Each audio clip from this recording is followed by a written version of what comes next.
코스모스는 그대로 한떨기 우주. 무슨 꿈으로 태어났는가? 이 작은 태양계 한 줌 흙에. 안녕하세요. 나무 아래 앉아서 정목입니다. 가을바람에 한들거리는 코스모스를 바라보고 시인 조지훈 선생께서는 한떨기 우주다 이렇게 비유를 하고 있네요. 이 세상에 나고 죽는 무수한 생명들 중에 이유 없이 존재하는 것 있을까요? 어제가 추분이었으니까 이제부터는 사색할 수 있는 저녁 시간이 점점 길어지는 시간입니다. 깊어가는 가을밤에 나는 무엇 때문에 이 세상에 와 있는가? 또 나는 누구인가? 나는 어디로 가는가? 이런 물음들을 화두처럼 한번 던져보고 싶은 때 아닌가요? 오늘 첫 곡은 남부 사람들의 인정으로 시작해 보겠습니다.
남부 사람들의 인정.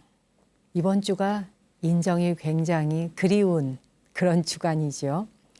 벌써 추석 연휴가 시작되는 때입니다. 9월이 들어서자마자 며칠 된 것 같지 않은데 벌써 추석이 오고 오곡백과가 무르익는 건가? 이젠 대추, 또 곶감, 밤 이런 많은 열매들이 매달려서 우리에게 또 풍성한 먹거리를 주는, 자연이 우리에게 주는 인정이라는 건 한도 끝도 없이 베풀어 주는 것 같아요.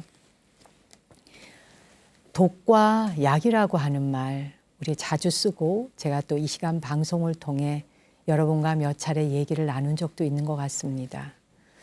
독은 무조건 나쁜 거고 또 약은 무조건 좋기만 한 건 아니라는 것. 요즘은 뭐 학생들도 알죠. 사실 우리 몸에 이로운 것을 약이라 하고 해로운 것을 독이다라고 말을 합니다만 근데 어떤 면에 가만 생각해 보면요. 독이라는 것 그거는 꼭 반드시 나쁘기만 한 것이 또 아니고 또 약이라는 것도 반드시 좋은 것만도 아니라면 독 속에도 약이 있고 약 속에도 독이 있고 지금 한 8, 9년 전이던가요. 미국 캘리포니아 그 주에 물 마시기 대회가 열린 적이 있었다 그래요. 물 마시기 대회에서 우승하는 사람한테 이제 아이들 장난감을 주기로 한 거예요. 근데 그 물 마시기 대회에서 한 주부가 물을 너무 많이 마셔가지고 결국은 전해질 균형이 깨지면서 죽음에 이르는 그런 사건이 있었습니다. 물이라는 건 사실 우리가 물 이렇게 떠올리면 생명을 살리는 것이다. 그렇게 떠오르잖아요. 하지만 홍수가 져서 지나치게 물이 너무 많이 또 불어나면 거의 모든 뭐 세상을 다 물이라고 하는 그 수마가 다 핥히고 지나가죠. 그 어떤 것도 영원한 약일 수 없고 또 그 어떤 것도 또 뭐 다 독이 되지도 않는 겁니다. 생명을 살리는 물이라고는 하지만 그 물도 지나치다 보니까 오히려 몸에 독이 되어서 생명을 앗아가는 것처럼 언젠간 과학 잡지에서 봤던 생각이 나요. 어떤 물질이 독이 될지 혹은 약이 될지 그거는 그 물질 자체가 중요한 게 아니라 어떤 물질이냐 이게 독이냐 약이냐 이게 중요한 게 아니라 물질의 양이나 조건에 의해서 결정되는 것이다. 정말 타당한 말이죠. 양이 어느 정도이냐 그리고 어떤 조건에 놓여져 있느냐에 따라서 약도 되고 독도 되는 것인데 이 물질의 독이라고 하는 것이 많이 쓰면 치명적일 수 있지만 우리가 진실을 거짓이라 하고 거짓을 진실이라고 하는 이것도 굉장히 큰 독이죠. 이렇게 생각하면 진리와 종교라는 게 과연 뭘까 그런 생각도 하게 돼요. 정말 진리와 종교라는 게 어떤 차이가 있는 걸까? 진리가 변하지 않는 진실이라면 종교는 그 진리를 찾아가는 서로 다른 각양각색의 루트, 길들인 거죠. 근데 이것이 그 루트의 길들이 가끔 모르는 길도 안다라고 주장하고 고집을 부리고 그러다 보면은 그 무지가 엄청난 독이 되죠. 실제 우리가 살아가고 있는 이 지구촌에는 조금만 그 독을 써도 바로 치명적으로 생명을 앗아갈 수 있는 독도 많이 있지만 뭐 살모사에게서 나오는 독도 뭐 좁쌀 아래 무슨 뭐 10분의 1인가요? 그 정도만 떨어뜨려도 수많은 생명을 죽일 수 있다 그러잖아요. 그것보다 사실 더 무서운 독이 종교의 이념의 차이 때문에 살상하는 것. 그건 정말 어마어마하게 무서운 독 아닌가요? 여러분도 지지난주인가요? 얼마 전에 뉴스와 신문에서 보셨겠습니다마는 그 시리아에서 난민들이 배를 타고 유럽 전역으로 퍼져서 배를 타고 가다가 배가 전폭되어서 뒤집어져서 바다에 빠져서 수장되고 이제 죽는 그 가운데 3살짜리 꼬마 아이가 그 시리아 꼬마 아이가 그 터키 해안으로 그 죽어서 이렇게 파도가 밀려올 때 아이가 밀려와 가지고 그 해안에 죽어 있는 시신을 보면서 전 세계가 경악하게 되죠. 아마도 이 아이로 인해서 유럽 전역이 난민 문제를 새롭게 해결하지 않겠나 또 그래야 한다고 생각합니다. 그 꼬마 아이가 엎어져서 죽어 있는 모습은 어느 누구도 맨정신 맨눈으로는 보기 어렵거든요. 저도 신문을 보면서 그냥 저도 모르게 눈물이 솟구치더라고요. 우리가 살아가는 인생살이에 정말 어느 것이 약인가 독인가 종교만큼 무서운 독도 없구나 하는 생각을 절실하고 처절하게 했던 사건이자 뉴스였습니다. 3살짜리 꼬마아이가 천사가 되어 하늘로 날아갈 수만 있었다면 더 이상 없이 좋겠으나 그 아이의 죽음을 통해서 우리는 그 독을 제거하고 정화되어진 세상에 모든 생명은 아름답게 살 가치가 있음을 다시 한번 인식해야 하지 않을까 하는 생각을 그 뉴스를 보면서 했습니다. 여러분도 무엇이 독이고 약인지 한번 생각해 보는 시간 가졌으면 해요. 이번에 준비한 음악 어머니 전상서. 제 추석날에 어머니께 직접 부모님께 찾아가실 분도 있지만 고향에 못 가는 분도 계실 거 아니에요. 문자로라도 어머니 전상서 편지를 한번 띄워보시죠. 러시아 로망스입니다.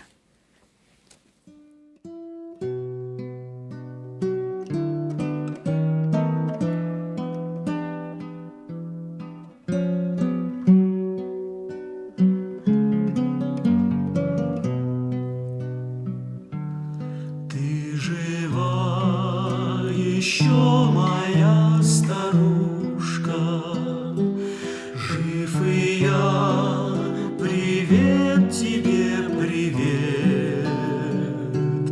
Пусть струится над твоей избушкой тот вечерний несказанный свет. Пишут мне, что ты, тая тревогу, загрустила шибко обо мне, что ты часто ходишь на дорогу в старомодном ветхом шушуне.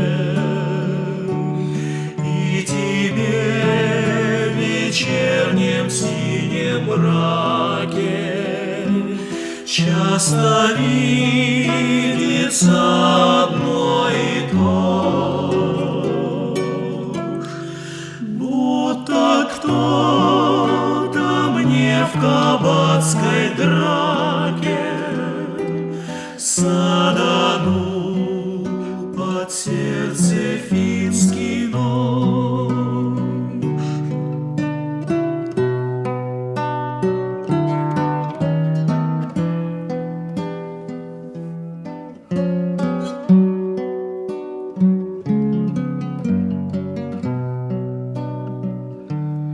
Ничего, родная, успокойся, это только тягостная бредь.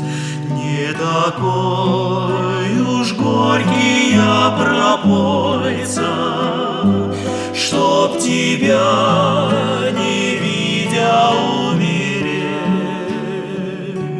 Я по-прежнему такой же нежный и мечтаю только лишь о том, чтоб скорее от тоски мятежной воротиться в низенький наш дом. Я вернусь, когда раскинет ветви по-весеннему наш белый сад. Только ты меня уж на рассвете не буди, как 8 лет назад. Не буди того, что отмечталось, не волнуй того, что не сбылось. Слишком раннюю утрату и усталость испытать мне в жизни привелось. И молиться не учи, не надо, к старому возврата больше нет. Ты одна мне помощь и отрада, ты одна мне несказанный свет. Так забудь же про свою тревогу, грусти так шибко обо мне. Не ходи так часто на дорогу старомодном ветхом шушуне.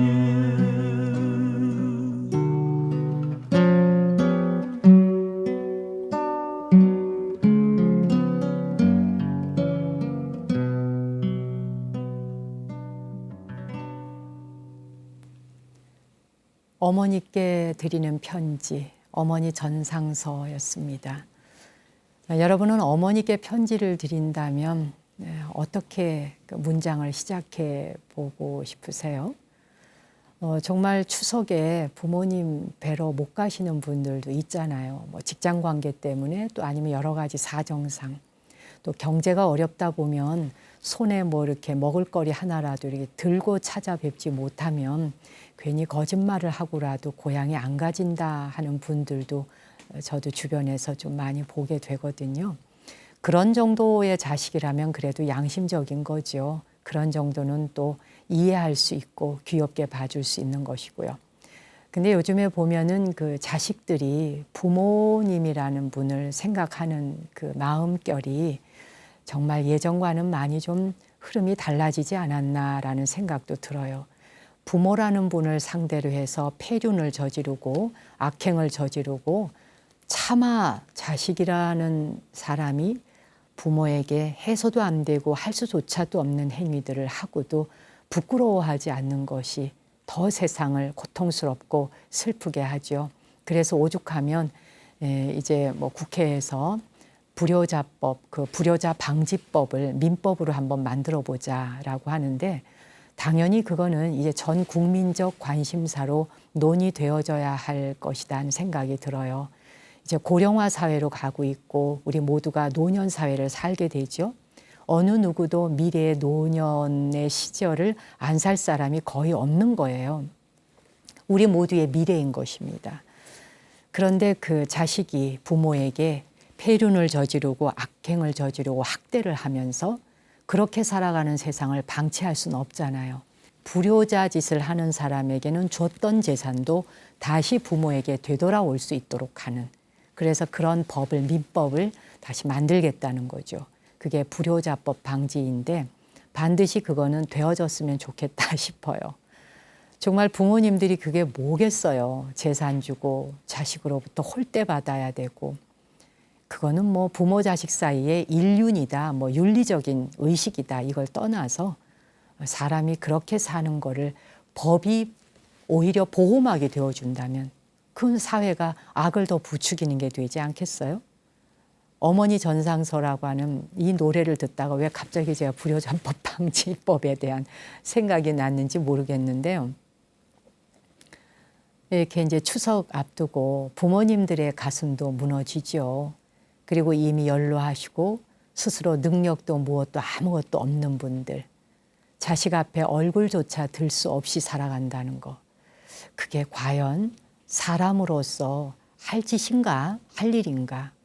우리는 이제 그런 걸 좀 새롭게 이 물망에 올려서, 물 위에 수면 위로 올려서 충분히 좀 논의를 해야 할, 사회적 이슈화해서 논의를 해야 할 때다는 생각이 들어요. 부모님들이 다 잘하고 산 것은 아니겠지만, 어머니와 아버지가 자식들에게 다 잘한 것은 아니겠지만 낳아주셨다는 은혜, 키워주신 은혜, 배울 수 있도록 길을 열어주셨던 은혜, 그것이 비록 쌀톨 알만한 것일지라도 작은 은혜 앞에 고개 숙일 수 있는 그런 인간 사회가 돼야 되지 않을까. 그래서 불효자법 방지, 그런 법은 꼭 국회에서 통과돼야 된다고 힘주어 주장합니다. 박수 치는 분 많은 것 같은데요. 이제 이번 주 추석 명절을 앞두고 마음들 많이 분주하시죠. 그리운 고향에 부모님, 또 보고 싶은 친인척들, 형제, 친구들, 명절을 앞두고 그동안 잊고 지냈던 사람들을 만나서 야, 반갑다, 잘 지냈니? 이렇게 인사를 할 수 있어야 하고, 또 그러면 얼마나 좋을까. 근데 명절이 왔는데 고향 가봐야 그게 그거고 돈 가진 것도 없고 내가 뭘 친구를 만난다고 떳떳할 수 있겠나. 부모를 만난다고 떳떳할 수 있겠나. 안 가는 게 낫지. 혹시 이런 생각하시는 거 아닌가요? 그래도 고향 앞으로 가야 되는 겁니다. 어렵고 힘들 때일수록 이제 서로 얼굴 보고 지낸다면 몇 번이나 보고 지낼 수 있을까? 인생은 그렇게 길지 않더라고요. 정말 짧고 잠깐이거든요. 오늘은 바람 속에서 특별한 책 한 권을 골랐습니다. 아버지를 떠올리게 하는 시, 방금 전에는 어머니께 전하는 편지였고요. 이번에는 아버지를 생각하며 이 명절에 고향을 생각하면 의뢰이 어머님을 그리워하고 어머님이 가장 큰 주제가 됩니다. 그러니까 아버지들은 뭐 자리 차지해도 아주 한쪽 구퉁이에 작은 존재밖에 아니죠. 근데 아버지라는 존재가 그 어린 날의 아이들의 기억 속에서는 두렵고 친구에게 맞으면서 무서울 때 턱 아버지가 나타나셔서 아버지의 그림자 하나만 이렇게 마당에 드리워져도 든든한 백이었던 그게 바로 아버지 힘이잖아요. 어머니 옆에 말없는 모습으로 우리의 울타리가 되어준 아버지의 사랑을 생각해 보면서 오늘 김현승 시인의 아버지 마음 들려드릴게요.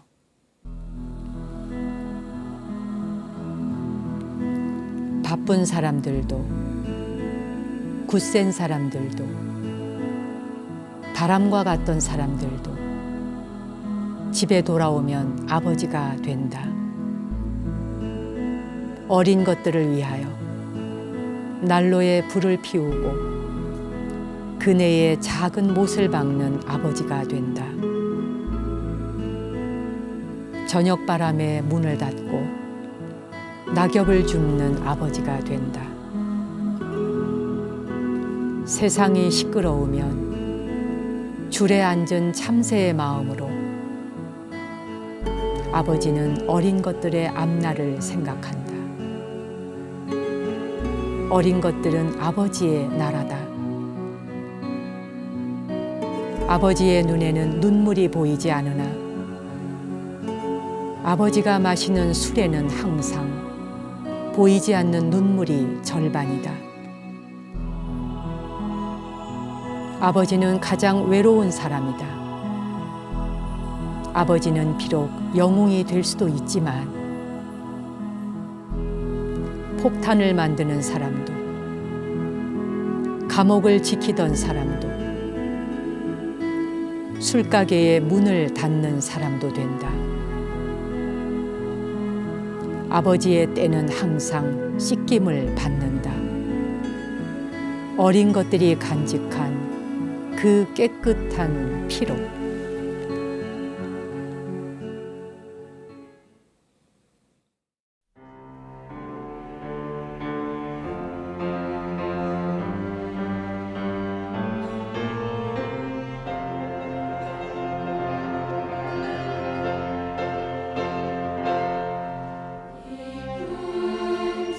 세상을 원하시는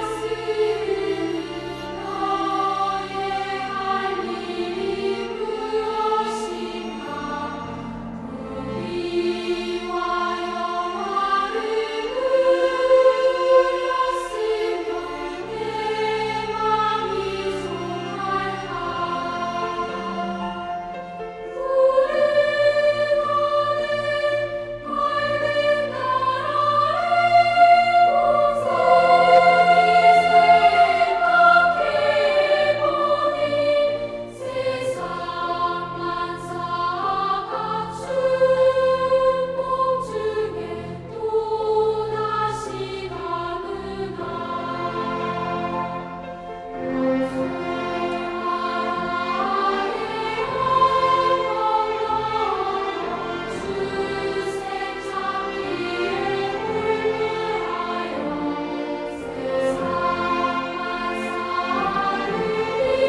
이풍진 세상을 만났으니 너의 할 일이 무엇이냐 희망가.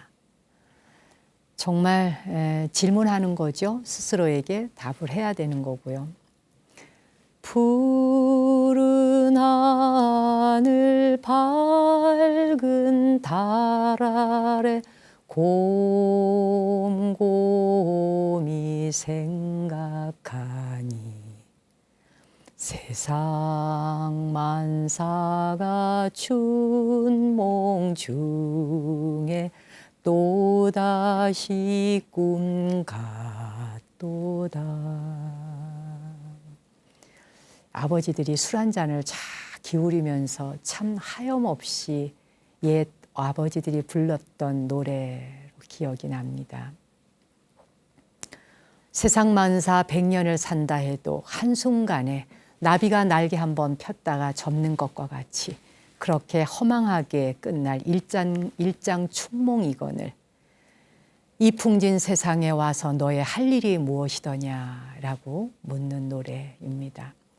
세상의 모든 아버지들은 사랑받아야 하고 존경받아야 하고 또 인정받아야 합니다.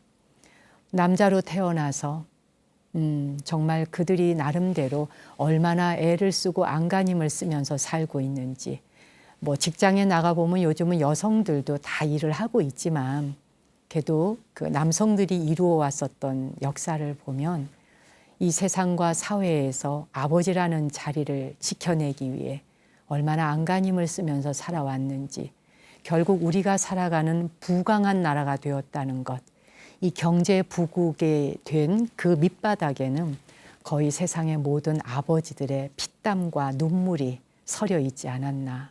그리고 몸의 고단함과 고뇌가 그 뼛속까지 아픈 모든 고통을 참아가면서 가족을 지켜내기 위해서 애썼던 그분들의 힘이었다, 원력이었다 하는 생각을 해보게 되네요. 시청자분들께서 또 댓글 보내주셨는데요. 정여주님이 몸이 아픈 것을 한탄하기보다 나에게 고통이 오는 걸 자연스럽게 감싸고 있어요. 제 힘으로 한 것이 아니라 바로 나무 아래 앉아서를 계속 보다 보니까 저도 모르게 편안하고 행복함 속에 있게 됩니다. 스님 감사드리고요. 제작진 여러분 감사합니다 하고 합장 3번 짝짝짝 하셨네요. 고맙습니다. 박현숙님, 엄마 이야기에 엄마가 보고 싶어 정말 엄청 울었습니다. 오늘 또 우시겠는데 아무래도 어머니 전상석. 관세음 보살을 부르면서 계속 울었습니다. 내년 음력 4월이면 환갑이신데 모처럼 아이처럼 울었어요. 이 생에 열심히 연불하겠습니다 라고 하셨네요. 관세음 보살 막 이러고 우셨는 거예요. 그러니까는 엄마 이름 부르면서 울기 전에 살아계실 때, 내 곁에 계실 때 사랑합니다, 미안합니다, 엄마 죄송해요, 고생하셨죠? 엄마 정말 수고하셨어요. 이거 살아있을 때 해야 되는 거더라고요. 조은숙님, 여기 춘천이고요. 가게에 나무 아래 앉아서 방송을 틀어놨거든요. 그랬더니 손님들이 음악이 정말 좋다고, 화면도 멋지다고 하네요. 와, 우리 여기 스태프들 이 말에 굉장히 기분 좋겠는데, 화면 멋지다. 바로 저분들의 카메라가 어떻게 잡느냐에 따라서 화면이 멋있어질 수 있는 거거든요. 김성숙님은 맑고 또롱또롱하신 스님. 맑고 또롱또롱. 목소리를 뵙고 들을 수 있으니 감사하고 행복한 아침입니다 하셨네요. 진찬이님, 칠성날 절에 다녀왔어요. 시부모님, 부모님 극락왕생 기도드렸고요. 살아생전 불효를 참회했습니다. 그래서 불효자는 웁니다라는 노래까지 있잖아요. 언제나 뒤늦은 후에 마음을 다치시지 않으실지 스님들 감사드려요. 오늘 방송 3번이나 계속 들었습니다. 정말 불효자는 그냥 그 불효해놓고 가슴을 막 치면서 울더라고요. 남자분들은 술 한 잔 마시고 막 그냥 취하면은 막 노래방인가 어디에서 그렇게 불효자는 웁니다 노래를 부르면서 운다 그러대요. 아, 그러지 말고 어머니 좀 살아계실 때 부룩부룩 대들지 말고 잘해야 될 것 같아요. 강월선님도 매미가 우는 것처럼 정열 다 바쳐서 할 수 있다면 얼마나 좋을까요? 식구들 다 출근하고 홀로 금강경 독송 시간입니다. 스님 방송 중에 매미가 와서 울고 있어요. 그래, 울어라 울어. 너는 나의 독송 듣고 나는 너의 독송 들으마 라고 하고 있다고요. 매미와 함께 서로 금강경과 매미 소리 교환하면서 그 시간에 또 이 방송을 듣고 계시는군요. 감사합니다. 돌아오는 10월 22일 바로 다음 달입니다. 22일이 나무 아래 앉아서 108회 특집이에요. 그래서 가을 특집 방송 마련하고 있습니다. 이 시간을 그동안 나무 아래 앉아서 함께해 주셨던 시청자 여러분의 풍성한 사연으로 꾸며보려 그러거든요. 여러분들 중에는 이 방송을 들으면서 삶에 작은 변화가 왔다, 아니면 인생의 송두리째 바뀌었다, 또 내가 어떻게 죽음을 맞이해야 될지 이제 깨달았다, 또 어떻게 살아야 하는지를 이제 이 방송을 보면서 느꼈다, 뭐 이런 분들 정말 많으시더라고요. 제가 오히려 깜짝깜짝 놀라요. 여러분들의 그런 피드백을 들을 때 이 방송을 통해서 이렇게까지 대호각성을 할 수 있나 하고 말이죠. 그래서 여러분에게 나무 아래 앉아서가 어떤 의미인지 간략하게 한 줄씩 홈페이지에 댓글 한번 달아서 108회 특집을 축하해 주십사라고 몇 주에 걸쳐서 예고를 드렸습니다. 나무 아래 앉아서는, 나에게 나무 아래 앉아서는 무엇이다. 이것만 좀 한 줄씩 빈칸 채워서 글 좀 남겨주시죠. 글 남겨주신 분들 중에 5분을 뽑아서 이 시간 바람 속의 책 한 권에서 선택해 읽어드렸었던 제 책 달팽이가 느려도 늦지 않다, 그리고 김재진 시인의 잠깐의 생, 이창재 감독의 후회 없이 살고 있나요, 3권의 책을 한 분 앞으로 다 보내드릴 거예요. 그래서 5분을 추천할 거거든요. 그래서 이 글 남겨주실 때요, 나름대로 좀 머리를 써보세요. 그리고 실제로 나무 아래 앉아서가 여러분에게 어떤 의미로 다가오는지 우리 스태프들도 궁금합니다. 그리고 나무 아래 앉아서 모바일 앱 소개 그동안 해드렸잖아요. 그래서 구글 플레이 스토어에서도 정목스님 4글자를 입력하시고 그리고 몇 분 만에 앱을 다운받으시면 항상 핸드폰으로 보실 수 있다 말씀드렸는데요. 포털 사이트 다음 아시죠? 다음, 그 포털 사이트 다음에서도 정목스님 검색하시면 이 프로그램을 바로 접속하실 수 있는 또 하나의 편리한 것을 또 더 개발을 해두었으니까 참고하시기 바랍니다.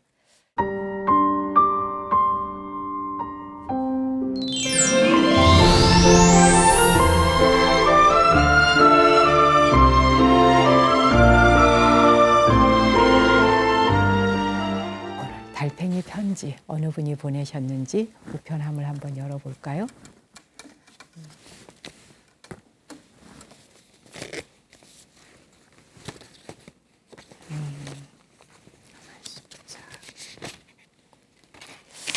어떤 편지, 어떤 분 걸 소개해 드릴까 보겠습니다.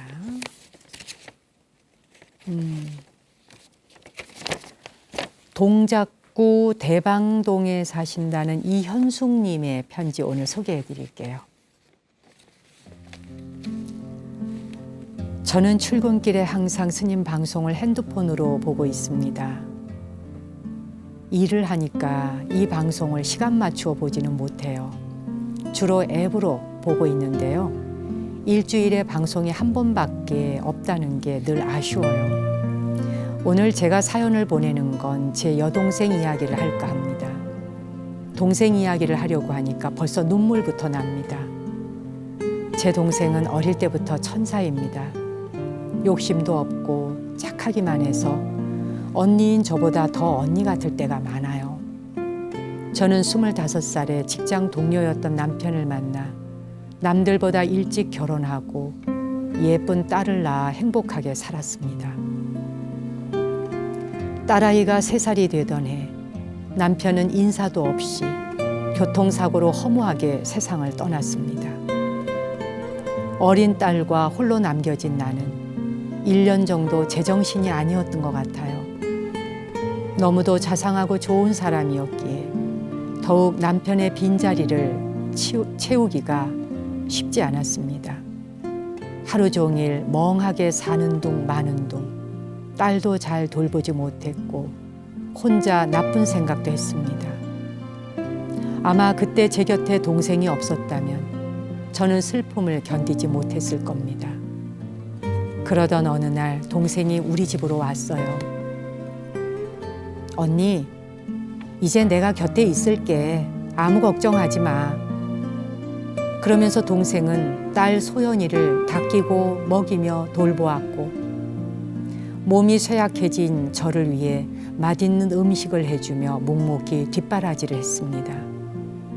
처음엔 귀찮기도 하고 자기도 자기 살 길이 있는데 언제까지 저럴까 싶어 내버려 두었어요. 그런데 그게 벌써 5년이 흘렀습니다.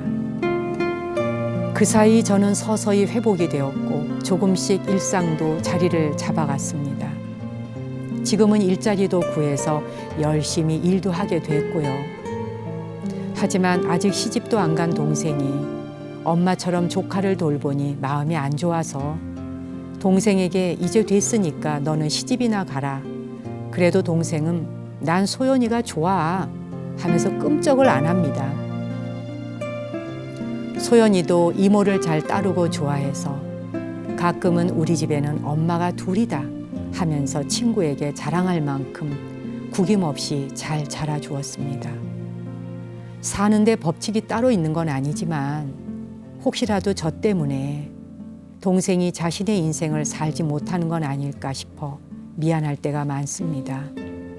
스님, 이 기회를 빌려서 동생에게 하고 싶은 말이 있어요. 민수가, 언니는 이제 걱정하지 마. 소연이도 많이 컸으니까 아무 걱정하지 말고 사랑하는 사람 만나서 결혼도 하고 행복했으면 좋겠어. 언니가 항상 너한테 고맙고 미안해. 우리 함께하는 동안 지금처럼 열심히 살자. 사랑해, 언니가. 언니 이름은 이현숙, 동생의 이름은 이민숙. 그렇군요. 숙자 돌림이시네요. 야, 참 살다 보니까 이런 동생도 있는 거군요. 대보살님이 동생으로 와서 언니와 조카를 돌보고 있는 훈훈한 집안 이야기, 편지를 통해서 들으니까 제 가슴까지 아주 풍성해집니다. 내 마음에 보름달이 뜬 것처럼 한가위 같은 그런 마음이 드네요. 그래요. 세상엔 행복한 길은 다양해요. 언니 입장에선 당연히 그렇겠죠. 이제 동생이 이만큼 다 자랐는데 사랑하는 사람 만나 결혼하고 가정 꾸리고 자기 인생 살아가면서 더 행복해야 되지 않는가 하는 마음이 들 것 같아요. 근데요, 지금 동생이 언니로 인해서 불행하지 않잖아요. 자기 일을 못하는 것도 아니고요. 그러니까 시집을 안 가는 것도 아니고 못 가는 것도 아니고 동생에게는 지금 소연이와 언니가 더 소중한 걸 거예요. 각자 자기의 행복을 찾아가고 있으니까 동생에게 자꾸 시집 가거라 그렇게 말하면 오히려 더 민숙 씨가 허무할지도 몰라요. 그러니까 언젠가 시절 인연이 와서 시집 갈 날이 있을 때까지 지금은 그대로 함께 행복하시면 어떨까 하는 생각이 드는데요. 음악 선물할게요. 사랑하는 사람아.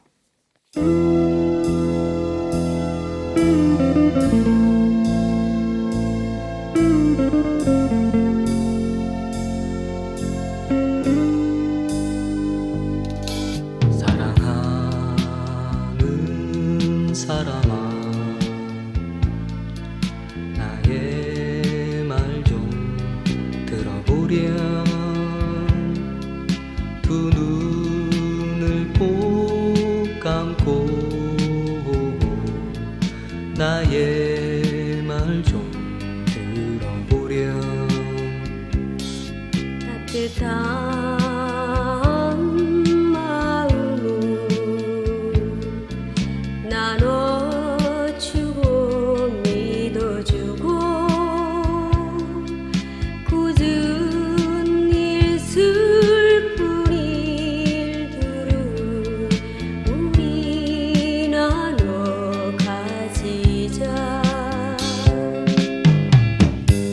모진 풍파 헤치고 달 속의 전설을 생각하며 살면서 우리 사랑 우리 사랑 아는 마음 변치 말고 믿어보자.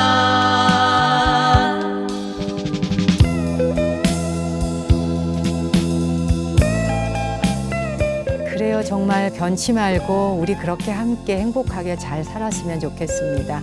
9월의 마지막 주이고요. 추석 잘 보내시고 저는 10월에 다시 찾아뵙겠습니다. 당신과 내 안의 신성한 빛, 거룩한 불성에 경배 올립니다.